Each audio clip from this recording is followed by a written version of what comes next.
Om Swastiastu. Perkenalkan, nama saya Gede Bagus Geliar dan Nyana absen 30, nomor NIM 2202022910. Di sini saya akan menjelaskan tentang penerapan 4 fungsi manajemen. Yang pertama, planning atau perencanaan. Salah satu peran utama seorang manajer adalah membuat rencana untuk memenuhi tujuan dan sasaran perusahaan. Yang kedua, pengorganisasian atau organizing. Seiring dengan perencanaan keterampilan organisasi, manajer dapat membantu memastikan perusahaan berjalan dengan lancar. Mulai dari menetapkan proses dan struktur internal hingga mengetahui karyawan atau tim mana yang paling cocok untuk tugas tertentu. Menjaga semua orang dan segala sesuatu terorganisasi sepanjang operasi sehari-hari merupakan fungsi penting dari manajemen.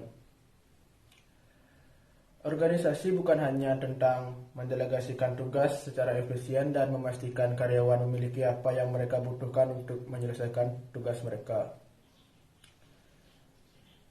Manajer juga harus dapat beradaptasi untuk menanggapi sebuah tantangan baru seperti sedikit menyesuaikan jadwal untuk proyek atau mengalokasikan kembali tugas dari satu tim ke tim lain. Tapi itu juga bisa berarti seorang manajer dapat secara signifikan mengubah struktur dan peran internal tim sebagai respon terhadap pertumbuhan perusahaan. 3. Pengarahan. Manajer harus merasa nyaman dan percaya diri dalam memimpin tugas harian anggota tim. Kepemimpinan dan komunikasi yang kuat saat menetapkan tujuan. Kepemimpinan dapat dilihat dalam berbagai cara, termasuk mengetahui saat karyawan membutuhkan dorongan tambahan, dan pujian untuk menangani konflik antara anggota tim secara adil dan tegas. Seringkali manajer dapat berfungsi sebagai pemimpin bahkan dalam obrolan kecil dengan mencontohkan kualitas yang mendukung, mendorong, dan memotivasi. Yang terakhir adalah pengendalian. Untuk memastikan semua fungsi di atas bekerja menuju keberhasilan, perusahaan manajer harus secara konsisten memantau kinerja karyawan, kualitas kerja, dan efisiensi proyek yang telah diselesaikan. Kontrol kualitas dalam manajemen adalah tentang memastikan tujuan akhir bisnis terpenuhi secara memadai. Kita membuat perubahan yang diperlukan jika tidak mencapai tujuan akhir bisnis. Dan di sini saya akan mempraktekkan dan menjelaskan tentang planning. Planning atau perencanaan merupakan salah satu fungsi atau sarana manajemen yang krusial karena berkaitan dengan tahap awal untuk menentukan keberhasilan pengelolaan bisnis maupun tujuan lainnya dari suatu organisasi atau perusahaan.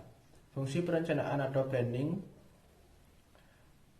function berurusan dengan menetapkan sasaran dan tujuan yang akan menentukan pilihan, keputusan, dan pengkajian.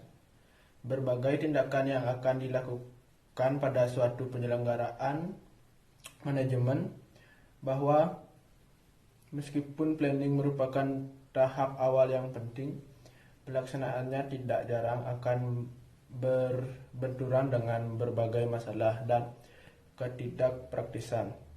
Hal ini karena perencanaan merupakan bagian dari harapan yang akan berbenturan dengan kenyataan yang tidak sesuai, sehingga menjadi masalah yang harus dipecahkan.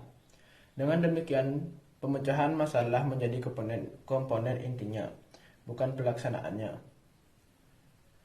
Namun demikian, fungsi perencanaan tetaplah merupakan sarana penting yang tidak boleh dilewatkan dan harus tetap dilaksanakan dalam suatu proses manajemen. Jika dilaksanakan dengan tepat, maka fungsi ini akan meningkatkan efektivitas, efisiensi, dan daya kembang dari suatu organisasi. Baik, sekian video presentasi dari saya tutup dengan Pramosanti. Om Santi Santi Santi Om.